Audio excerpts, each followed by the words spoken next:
Hello Ram Ram बच्चों, कैसे हैं? आई होप सब अच्छे होंगे। तो आपको इस वीडियो में बहुत ही एक आसान टॉपिक पढ़ाने वाले हैं, मोल कॉन्सेप्ट। ये बहुत बेसिक केमिस्ट्री का एक टॉपिक है जो कि आपको नाइन्थ में मिलता है, और नाइन्थ के बाद फिर जाते हैं जब 11th में तो फिर मिलता है, और फिर IIT JEE या नीट करने जाएंगे तब भी मिलने वाला है। तो मोल कॉन्सेप्ट देखो, मोल कॉन्सेप्ट पहले बाद में समझेंगे, पहले ये समझो मोल होता क्या है। मोल भी ना समझो, पहले ये समझो कि अगर आप कहीं पे मार्केट में गए और तुम्हें केला खरीदना है, क्या बोलते हो? ठेले वाले से बोलोगे 2 दर्जन केले दे दो। तो 2 दर्जन केले अगर आपने मांगे तो उसका मतलब क्या हुआ? आपने क्या मांगा होगा? 24 ही तो मांगा होगा, 24 केले ही तो मांगे होंगे। ये 24 केले कैसे आए? इसका मतलब ये हुआ कि एक दर्जन में कितने केले रहे होंगे? 12 केले रहे होंगे, इसीलिए तो आया। तो एक ये तो नंबर ही तो है, जो आपका ये दर्जन है एक नंबर है। वैसे भी मोल जो होता है वो एक नंबर होता है। तो एक मोल को आप कैसे डिफाइन कर सकते हैं? 1 mole equal to 6.022 into 10⁻23 particles. अब पार्टिकल्स को एटम, मॉलिक्यूल, आयन में से कुछ भी आप बोल सकते हैं। तो ये एक मोल जो है आपका वो क्या है? एक नंबर है, और वो नंबर को बोलते हैं एवोगैड्रो नंबर। एवोगैड्रो नंबर ये एक नंबर होता है, इसको क्या बोलते हैं? Avogadro number. और उसकी वैल्यू क्या होती है? 6.022 इंटू 10⁻23 होती है। तो यहां पे अब देखो मोल पूरा समझते हैं कैसे क्या करना है आपको। अगर मान लो आपको वेट दिया हो और मोल आपसे पूछ ले, कंडीशंस होती है। पहले कंडीशन पे चलते हैं अपन लोग कि मान लो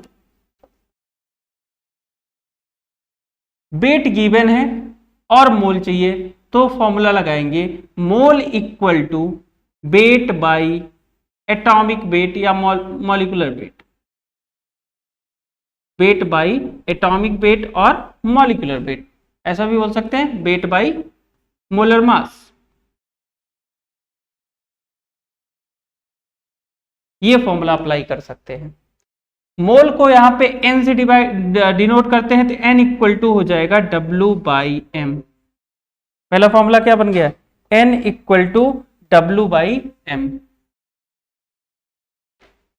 चलो एक क्वेश्चन बनाते हैं। एक क्वेश्चन है,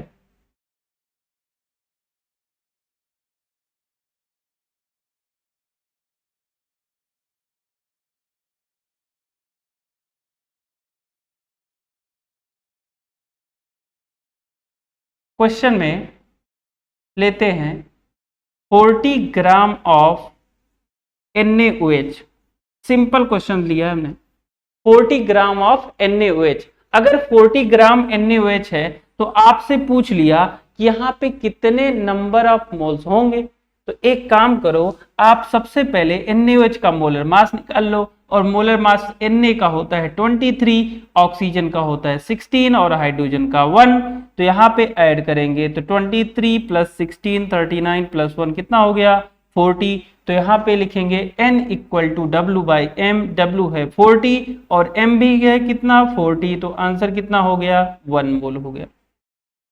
आया समझ में? बहुत आसान था। चलो सेकंड कंडीशन पे चलते हैं।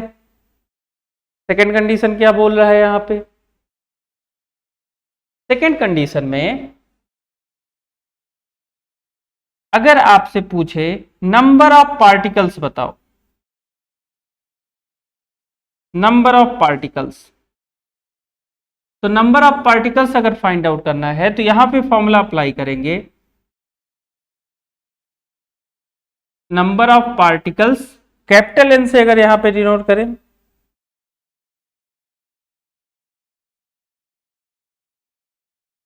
n equal to capital N by Na, ये फॉर्मूला बन जाएगा। n नंबर ऑफ पार्टिकल्स हमें है, हमारे पास है गिवन, हमें सॉल्व करना है। और Na एवोगैड्रो नंबर होता है, और एवोगैड्रो नंबर आपको पता है कितना होता है? 6.022 इंटू 10⁻23 ये होता है। तो अगर क्वेश्चन यहां पे लें, क्वेश्चन है 1 मोल 0.5 मोल, 1 मोल मतलब 0.5 मोल ऑक्सीजन O2 में नंबर ऑफ पार्टिकल्स आपको बताने हैं। तो यहां पे क्या ले सकते हैं, तो यहां पे n इक्वल टू फॉर्मूला लिखेंगे n/Na, और हमें n फाइंड आउट करना है नंबर ऑफ पार्टिकल्स। तो मोल दे रखा है 0.5 और Na कितना होता है 6.022 इंटू 10⁻23। तो आंसर आ जाएगा 2 से डिवाइड करेंगे 3.011 इंटू 10⁻23 पार्टिकल्स आ जाएंगे यहां पे इस क्वेश्चन का। आ रहा है समझ में? चलो तीसरा कंडीशन क्या हो सकता है? थर्ड कंडीशन में आपको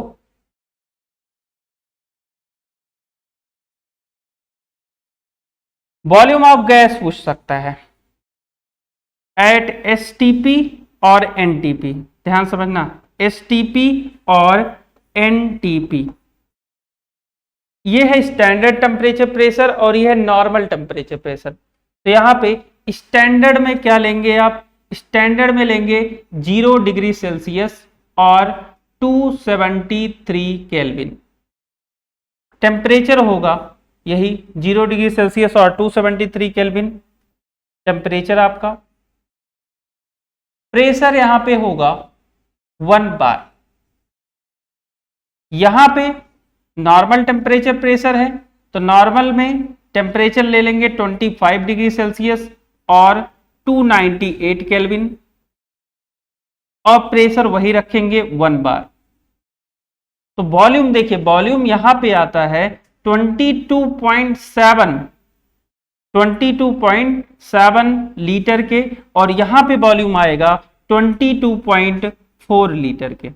याद रखना बच्चों, एनटीपी एसटीपी थोड़ा सा चेंजेस है वॉल्यूम में। यहां पे 22.7 लीटर होगा एसटीपी पे, एनटीपी पे होगा 22.4 लीटर। लेकिन जब आप सॉल्व करने जाते हैं तो ज्यादा कुछ चेंजेस आते नहीं है। अगर आपने 22.4 लीटर सॉल्व कर दिया लेके तब भी कुछ ज्यादा अंतर नहीं आएगा, आंसर सही ही मान सकते हैं क्योंकि नियर अबाउट में ही आंसर आएगा। तो अब इसको अगर एक पूरे एक कॉन्सेप्ट में समझें, मोल कॉन्सेप्ट को, तो देखो कैसे बनेगा। बहुत ही आसान क्वेश्चंस हो जाते हैं। अगर वही एक वाई मैप अगर आपने समझ गए तो आपको क्वेश्चंस बहुत आसानी से बनने लगेंगे।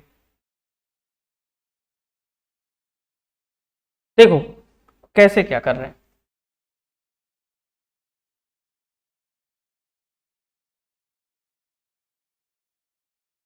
यहां पे लिखते हैं सबसे पहले मोल, इधर लिखते हैं मोल, फिर एक बॉक्स बनाते हैं, इधर अपन लोग लिखते हैं number of particles, number of particles,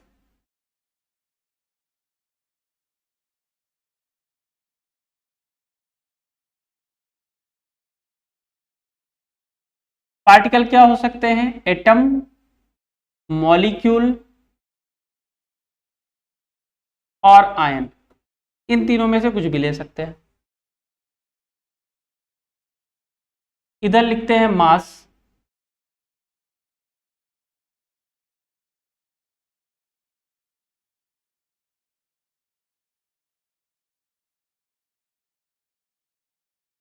mass of particle, और एक बॉक्स और बनाते हैं,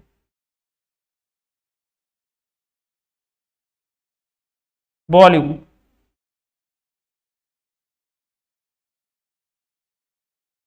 एट एसटीपी और NTP, volume of gas, volume of gas at STP और एनटीपी, ये तीनों चीजें आपको। अब देखो सोचना है कि क्या करें। मोल से अगर हमें नंबर ऑफ पार्टिकल्स पे पहुंचना है तो क्या किया जाए, ये सोचना है। अगर हमें मोल से नंबर ऑफ पार्टिकल्स चाहिए तो क्या करते हैं? मल्टीप्लाई करेंगे किससे बच्चों? Na से मल्टीप्लाई करेंगे। और आपको पता है Na कितना होता है? Na होता है 6.022 इंटू 10⁻23 पार्टिकल्स। तो Na से मल्टीप्लाई कर देंगे, जितना मोल होगा उसमें Na से मल्टीप्लाई करेंगे, नंबर ऑफ पार्टिकल्स मिल जाएंगे। अच्छा बताओ, नंबर ऑफ पार्टिकल्स अगर हमारे पास है और हमें मोल चाहिए तो क्या करेंगे? अरे उल्टा ही तो करना है, डिवाइड कर देंगे। तो इस बार क्या करना पड़ेगा, हमें नंबर ऑफ पार्टिकल्स से मोल चाहिए तो क्या करना पड़ेगा? डिवाइड करना पड़ेगा। किससे? Na से डिवाइड करना पड़ेगा। तो ये हमारा बन जाएगा। चलो, अगर हमें मोल दिया है और हमको चाहिए हमें इस बार चाहिए मास, तो क्या करेंगे? मोलर मास से मल्टीप्लाई करना पड़ेगा ना। मोलर मास से मल्टीप्लाई कर देंगे, मोलर मास से मल्टीप्लाई करेंगे जो भी आपके पास सब्सटेंस गिवन है, क्योंकि n इक्वल टू क्या होता है? n होता है W बाई m के। W क्या होता है? वेट, और m क्या होता है? मोलर मास होता है। तो वेट हमें चाहिए तो मोलर मास से मल्टीप्लाई कर देंगे मोल में, तो क्या आ जाएगा? हमारा मास आ जाएगा, है कि नहीं? चलो, अगर हमें मास गिवन है और मोल चाहिए, मास गिवन है कोई भी सब्सटेंस का और हमको क्या चाहिए? मोल चाहिए, तो इसका उल्टा करना पड़ेगा। क्या करेंगे? डिवाइड कर देंगे। यहां पे मल्टीप्लाई करा था आपने तो इधर क्या कर देंगे? मोलर मास से डिवाइड कर देंगे, मोलर मास से डिवाइड कर देंगे। यहां पे मल्टीप्लाई कर दिया था, डिवाइड करना पड़ा फिर। अब देखो, अगर हमें मोल से वॉल्यूम चाहिए गैस का, मोल से वॉल्यूम चाहिए, क्या करना पड़ेगा? 22.4 लीटर से मल्टीप्लाई करना पड़ेगा। 22.4 लीटर से मल्टीप्लाई करेंगे तो वॉल्यूम ऑफ गैस आ जाएगी यहां पे। और अगर हमें वॉल्यूम गिवन है और मोल चाहिए तो क्या कर देना पड़ेगा? 22.4 लीटर से डिवाइड कर देना पड़ेगा। यहां पे 22.4 लीटर से क्या करेंगे? डिवाइड कर देंगे। तो इसी को बोलते हैं Y map of mole concept. ये जो कॉन्सेप्ट आपको मिला है इसको बोलेंगे Y map of mole concept. Y map of mole concept. तो इससे आप कोई भी क्वेश्चन बहुत ही आसानी से बना सकते हैं। चलो एक बार फिर से समझ लेते हैं। मोल से हमें मास चाहिए, क्या करेंगे? मोलर मास से डिवाइड कर देंगे। और अगर मास गिवन है, मोल चाहिए तो मोलर मास से डिवाइड करना पड़ेगा, उसमें मल्टीप्लाई कर देते। यहां पे हमें क्या मिला है? नंबर ऑफ पार्टिकल्स चाहिए और मोल था, क्या करना पड़ेगा? Na से मल्टीप्लाई करेंगे। Na क्या होता है? Avogadro number 6.022 into 10⁻23। और अगर नंबर ऑफ पार्टिकल्स हैं और आपको मोल चाहिए तो क्या करना पड़ेगा? वही उल्टा कर देना, डिवाइड कर देना Na से। और अगर वॉल्यूम आपको गिवन है और हमें मोल चाहिए तो क्या करना पड़ेगा? 22.4 लीटर से डिवाइड करेंगे, और मोल है, वॉल्यूम चाहिए तो मल्टीप्लाई करना पड़ेगा। अच्छा एक बात बताओ, हमें मास गिवन था और नंबर ऑफ पार्टिकल्स चाहिए, पहले क्या करेंगे? मास गिवन था, नंबर ऑफ पार्टिकल्स चाहिए, तो सबसे पहला काम करते अपन मोलर मास से डिवाइड करते तो मोल पे पहुंचते, फिर उसके बाद Na से मल्टीप्लाई कर देते तो नंबर ऑफ पार्टिकल्स आ जाता अपना, है कि नहीं? ऐसे अगर हमें वॉल्यूम ऑफ गैस दिया हुआ है और नंबर ऑफ पार्टिकल्स चाहिए तो क्या करते? पहले 22.4 लीटर से डिवाइड करते तो मोल आता, फिर नंबर ऑफ पार्टिकल्स चाहिए Na से मल्टीप्लाई कर देते। या नंबर ऑफ पार्टिकल्स है और मास चाहिए हमें तो क्या करते? पहले नंबर ऑफ पार्टिकल्स से मोल बनाते, तो क्या करते अपन? Na से डिवाइड करते, मोल आ जाता, फिर मोलर मास से मल्टीप्लाई कर देते तो मास आ जाता, है कि नहीं? चलो, अगर आपसे पूछ ले, आप बताओ number of moles of O2 in H2O, number of moles पूछा है तो सबसे पहले एक सिंपलेस्ट रिएक्शन लिखेंगे H2O को। क्या लिखेंगे? H2 प्लस हाफ O2, ये तो हो जाएगा। H2O equal to H2 plus half O2। यहां पे कितना मोल है? 1 मोल। H2 भी कितना बनेगा? 1 मोल। और O2 है तो क्या बन जाएगा? हाफ मोल बन जाएगा। तो यहां पे आंसर कितना होता? 1 मोल H2O में 1 मोल H2O में कितना बनता, हाफ मोल आपका O2 आ जाता, और नंबर ऑफ पार्टिकल्स पूछ लेता तो हाफ इंटू Na से मल्टीप्लाई कर देते तो यहाँ पे नंबर ऑफ पार्टिकल्स आपका आ जाता। तो ये वाई मैप अगर आपको पता है तो आप क्वेश्चन को बहुत ही आसानी से बना सकते हैं।